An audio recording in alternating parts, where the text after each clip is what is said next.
Have you ever noticed that we make a big deal about small problems? When something happens, we overreact, blow things out of proportion, and we focus on the negative aspects of life. We often rush around looking busy, trying to solve problems, but in reality, we are often compounding them. Because everything seems like a big deal, we end up spending our lives dealing with one drama after another. William James said, "The greatest discovery of my generation is that a human being can alter his life by altering his attitude." When you don't sweat the small stuff, your life won't be perfect, but you will learn to accept what life has to offer with far less resistance. You will, as the Serenity Prayer suggests, change the things that can be changed, accept those that cannot, and have the wisdom to know the difference. In this video, let's learn the top 10 ideas from the book Don't Sweat the Small Stuff and an amazing real-life experience of Dr. Abdul Kalam. Number 10. Don't sweat the small stuff. Often, we allow ourselves to get all worked up about things that upon closer examination aren't really that big a deal. For example, a stranger might cut in front of us in traffic. Rather than letting it go, we often get frustrated and angry. We play out an imaginary confrontation in our mind. We imagine how we would yell at the driver and how we will fight with him. Instead, why not allow the driver to have his accident somewhere else? When we let it go, we maintain our own sense of well-being. There are many similar small stuff examples that occur every day in our lives. By sweating the small stuff, we completely lose touch with the magic and beauty of life. Number 9. Let others have the glory. In 1979, when the former President of India, Dr. APJ Abdul Kalam, was the Director of Operations in ISRO, he was responsible to launch SLV-3 rocket carrying a satellite into the space.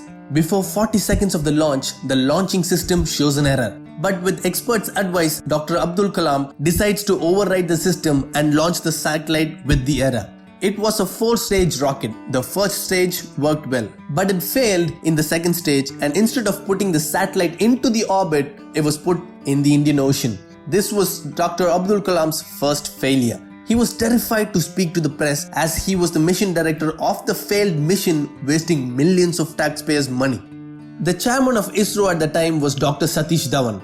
He accompanied Dr. Kalam to the press meet and took the blame himself, saying it was a failure this time, but we will succeed on this same day next year.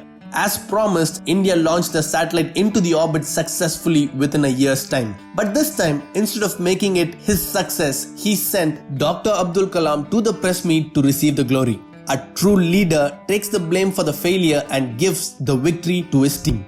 There is something magical that happens to the human spirit. A sense of calm that comes over you when you stop needing all the attention directed towards yourself and instead allow others to have the glory.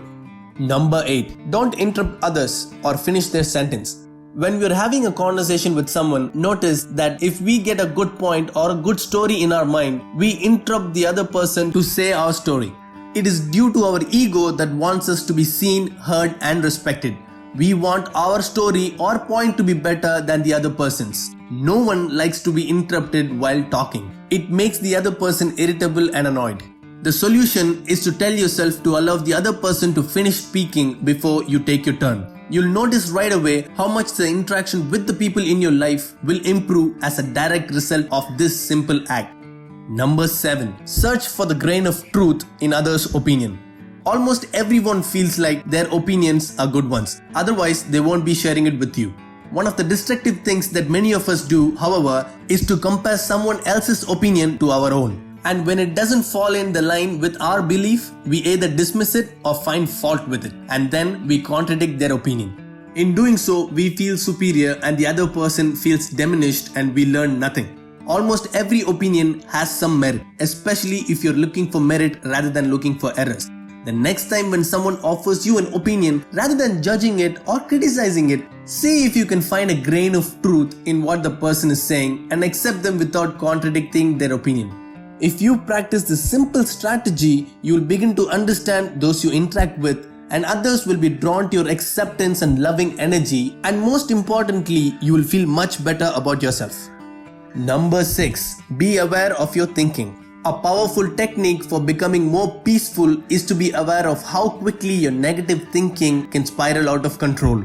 For example, you might wake up in the middle of the night remembering a phone call that's need to be made the following day. Then, rather than feeling relieved that you remembered such an important call, you start thinking about everything else you have to do tomorrow. You start rehearsing a probable conversation with your boss, getting yourself more upset. Then, the thinking goes on and on through the night. The solution is to focus on how grateful you are for remembering the phone call that's need to be made and not how overwhelmed you are. Even if it's the middle of the night, write it down on a piece of paper and go back to sleep. When you write it down, your mind will stop thinking the same thoughts. Then you can sleep peacefully.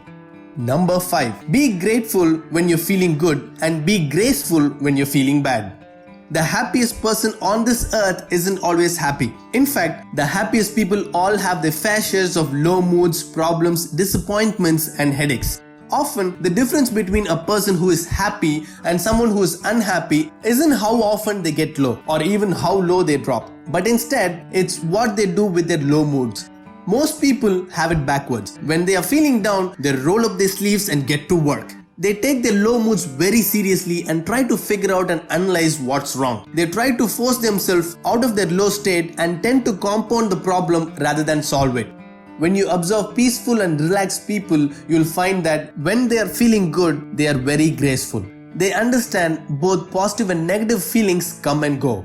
To happy people, this is okay and it's the way of things. They accept the inevitability of passing feelings. So when they are feeling depressed, angry or stressed out, they relate to these feelings with the same openness and wisdom. Rather than fighting their feelings, they accept them knowing that this too shall pass. The next time you're feeling bad, rather than fighting it, try to relax. Instead of panicking, you can be graceful and calm. Know that if you don't fight your negative feelings, if you're graceful, they will pass away just as surely as the sun sets in the evening. Number 4. Let others be right most of the time. One of the most important questions that you can ever ask is, do I want to be right or do I want to be happy? Many times the two are mutually exclusive. Being right and defending our position takes an enormous amount of mental energy and often alienates us from the people in our lives. Needing to be right or needing someone else to be wrong encourages others to become defensive and puts pressure on us to keep defending. A wonderful and heartful strategy for becoming more peaceful and loving is to practice allowing others the joy of being right and giving them the glory. Stop correcting. As hard as it may be to change this habit, it's worth any effort and practice it takes. The people in your life will become less defensive and more loving. Number 3. Spend 2 minutes every day saying thanks to everything and everyone in your life. You probably have many people in your life to feel grateful for. Your friends, family members, people from your past, teachers, people from work, as well as countless others. You may want to thank a higher power to the gift of life itself and for the beauty of nature. What this exercise reminds us to do is to focus on the good in life. You have a lot to be grateful for in your life. So say thanks every morning to all that you have. Number 2. Do something nice for someone else and don't tell anyone about it. While many of us frequently do nice things to others, we are almost certain to mention our act of kindness to someone else, secretly seeking their approval. When we share our own niceness and generosity with someone else, it makes us feel like we are thoughtful people. It reminds us of how nice we are and how deserving we are of kindness. While all acts of kindness are inherently wonderful, there is something even more magical about doing something thoughtful but mentioning it to no one, ever. You always feel good when you give to others. Rather than diluting the positive feeling by telling others about your own kindness, by keeping it to yourself, you can retain all the positive feeling. It's really true that one should give for the sake of giving and not to receive something in return. This is precisely what you're doing when you don't mention your act of kindness to others. Your rewards are the warm feeling that comes from the act of giving. The next time you do something really nice to someone else, keep it to yourself and enjoy the abundant joy of living. Number 1 and my personal favorite, lighten up. Life is simple as it is. Benjamin Franklin said it best. Our limited perspective, our hopes and fears become our measures of life. And when circumstances don't fit our ideas, they become our difficulties. We spend our lives wanting things, people, and events to be just as we want them to be, and when they're not, we fight and we suffer. The first step is to understand the link between your expectation and your frustration level. Whenever you expect something to be a certain way and it's not, you're upset and you suffer. On the other hand, when you let go of your expectations, when you accept life as it is, you're free. To hold on is to be serious and uptight. To let go is to lighten up. A good exercise is to try to approach every single day without expectations. Don't expect people to be friendly. When they are not, you won't be surprised or bothered. If they are, you will be delighted. Don't expect your day to be problem-free. Instead, as problem comes up, say to yourself, another hurdle to overcome. As you approach your day in this manner, you will notice how graceful life can be. Rather than fighting against life, you'll be dancing with it. Pretty soon, with practice, you will lighten up with your entire life. And when you lighten up, life is a lot more fun. Thank you very much for watching. Please subscribe for more videos. Until next time, sayonara.